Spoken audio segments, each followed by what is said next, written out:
तो मैं भी रुक्मणी से प्रेम करता हूँ, अतः मैं उससे विवाह अवश्य ही करूंगा। इधर भगवान जो है अपने रथ में अक्रूर जी को कहा कि रथ निकालो और अपने रथ में ब्राह्मण देवता को बिठा करके कुंडिनपुर के लिए प्रस्थान किए। और उधर शिशुपाल भी जो है बड़े बड़े राजा महाराजाओं को साथ में लेकर के, दंतवक्र को और पौंड्रक को भी साथ में लेकर के जो है बाराती बन करके सभी आए हुए हैं। बड़े बड़े राजा महाराजा आए हैं और शिशुपाल जो है कि ये कृष्ण कहीं विवाह में कोई विघ्न उत्पन्न ना कर दे, इसीलिए बड़े बड़े सैनिक भी वहां पर लगे हुए हैं जो अस्त्र शस्त्र पकड़े हुए हैं।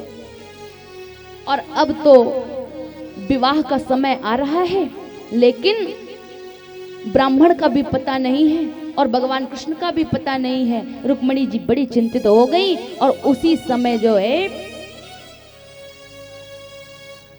ब्राह्मण देवता आ गए और ब्राह्मण देवता आकर के उन्होंने कहा कि भगवान कृष्ण यहाँ पर पहुंच गए हैं, द्वारिकाधीश पहुंच गए हैं और बगीचे में आपका इंतजार कर रहे हैं। और तब उसी समय रुक्मणी जी अपनी सखियों के साथ में गौरी पूजन के लिए थाल सजा करके निकलती हैं और आजू बाजू में लाइन से जो है कतारबद्ध होकर के बड़े बड़े सैनिक खड़े हुए, राजा महाराजा खड़े हुए हैं जो अस्त्र शस्त्र धारण किए हुए हैं। और रुक्मणी महारानी कहां चली गई? गिरजा पूजन के लिए चली गई। गिरजा पूजन के लिए गई और जाकर के गौरा जी से प्रार्थना करने लगी कि हे महारानी मुझ पर कृपा कीजिए। नमस्ते त्वांबिके भीक्षणम स्वसंतान युताम शिवाम भूयात् पतिर्मे भगवान कृष्णस्तदनुमोदताम। हे माता कात्यायनी, आपके चरणों में मैं प्रणाम करती हूँ।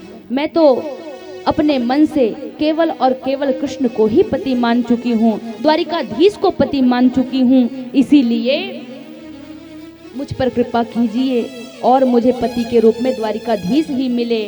और इधर देवी माँ की मूर्ति में जो है भगवान कृष्ण की छवि निहारने लगे, भगवान कृष्ण की छवि वहां पर दिखने लगी। माँ गौरी के पूजन के बाद रुक्मणी जी जो है सुहागनी ब्राह्मणियों की भी पूजन उन्होंने किया और उसके पश्चात उनसे आशीर्वाद लेकर के अब ज्यों ही बाहर निकली तो सभी बाराती, जितने बाराती हैं वो लहलहायित हैं कि दुल्हन कैसी है, दुल्हन कैसी है। सभी लोग चाहते हैं कि दुल्हन एक बार अपना मुखड़ा दिखा दे। और रुक्मणी जी ने सबकी मनोकामना को पूरा किया, पूरी की, इच्छा पूरी हो गई उनकी। कैसे? रुक्मणी महारानी ने अपना घूंघट जो ही खोला तो इतनी सुंदर दिखती हैं कि उनके सुंदरता की कोई बखान नहीं किया जा सकता। सुंदरता कहाँ सुंदर करई और छवि गृह दीप सिखा जनु बरई और सखिन माध्यमा सोहत कैसी और छवि गण मध्य महा छवि जैसी। और इस प्रकार से पुराण में लिखा, क्या लिखा? तामदेव माया में वीर मोहिनी सुमध्यमाम कुंडल मंडिताननाम श्यामाम नितंबार्पित रत्न मेखलाम व्यजंत कुंतलम संकिते क्षणाम। सुखदेव जी कहते हैं कि राजन, ज्यों ही रुक्मणी जी ने अपना चेहरा दिखाया, अपनी सुंदरता दिखाई, तो सारे के सारे जितने बाराती बड़े बड़े राजा महाराजा बैठे हुए हैं सभी का मन मोहित हो गया, सभी के सभी स्तंभित हो गए, हाथ से उनके अस्त्र शस्त्र छूट गए। और उसी समय भगवान रथ को लेकर के आए और रथ को लेकर के आए और उनका हाथ पकड़ा, सभी के सामने उनका हाथ पकड़ा रुक्मणी जी का और अपने रथ में बिठाया और रथ में बिठा करके रथ को जो है आकाश मार्ग में ले गए। सखियां कहने लगी, ले गया ले गया ले गया। राजा महाराजा भी कहने लगे कि ले गया ले गया ले गया। कौन ले गया, क्या ले गया? बोले रुक्मणी को ले गया, वो द्वारिकाधीश ले गया। जो ही शिशुपाल के कान में आवाज गई तो शिशुपाल जो है क्रोध में भर गया, और क्रोध में भर करके जो ही उससे युद्ध करने के लिए जा रहा है तो उसे जरासंध ने रोका कि वो तो छलिया है, वो तुम्हारे हाथ नहीं लगेगा, इसीलिए तुम मत जाओ। और जैसे ही जरासंध ने ऐसा कहा, समझाया, तो शिशुपाल तो रुक गया, लेकिन रुक्मिणी का भाई रुक्मी जो है उसने संकल्प लिया कि मैं रुक्मिणी को साथ में लेकर के आऊंगा। यदि साथ में लेकर के नहीं आया, उस द्वारिकाधीश को मार करके नहीं आया, तो इस कुंडिनपुर में अपनी शकल नहीं दिखाऊंगा। और ऐसा कर करके वो निकला। इधर बलराम जी महाराज पहुंच गए, और बलराम जी महाराज कितने सारे जो है राजा महाराजाओं के साथ में युद्ध किए, और फिर आगे चल करके रुक्मी जो है भगवान कृष्ण के साथ में युद्ध करना चाहा, लेकिन भगवान कृष्ण ने रुक्मी का चुंदन मुंडन कर दिया और लंगोटी लगा दी, और लंगोटी लगा करके अपने रथ के सामने बांध लिया। और तब उसी समय बलराम जी महाराज पहुंच गए। बलराम जी महाराज ने कहा कि ये कौन है जो तुम्हारे बगल में बैठी? बोले ये आपकी भाई बहू है। और ये सामने जो बंधा है वो? बोले ये इसका भाई है।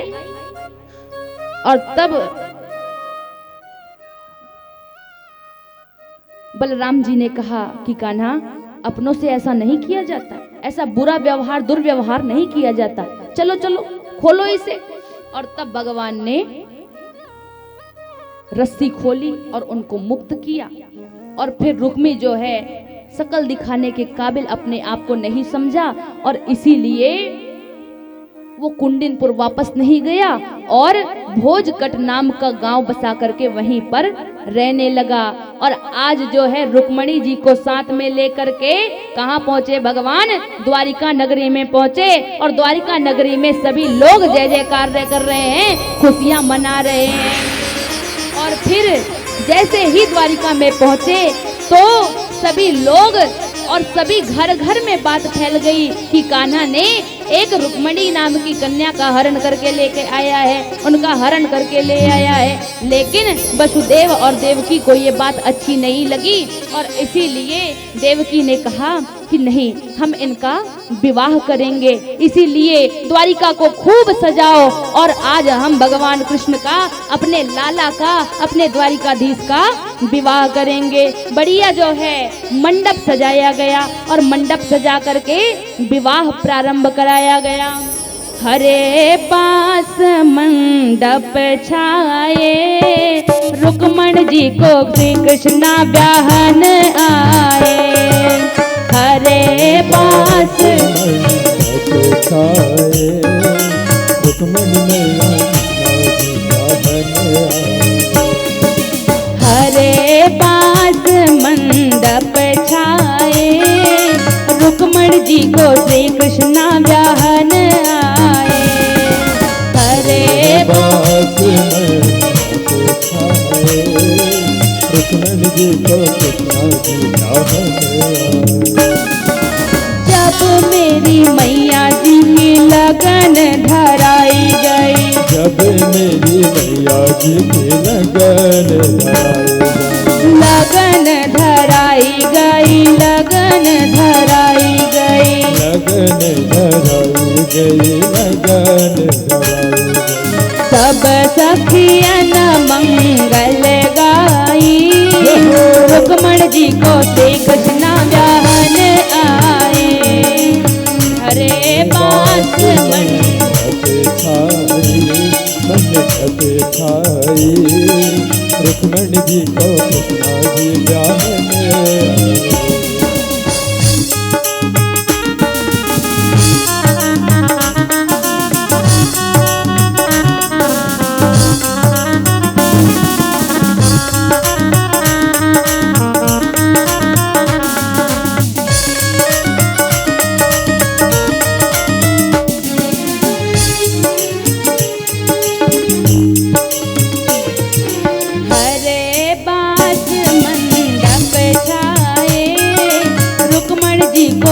कृष्ण ब्याहन आए।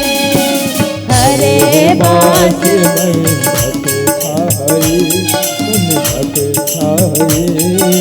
रुक्मण जी को श्री कृष्ण ब्याहन आए। रुक्मण जी को श्री कृष्ण ब्याहन आए। और सभी लोग नाचने लगे, झूमने लगे और गाने लगे क्या? आज मेरे श्याम की शादी है, आज मेरे श्याम की शादी है, आज मेरे श्याम की शादी है, आज मेरे श्याम की शादी है।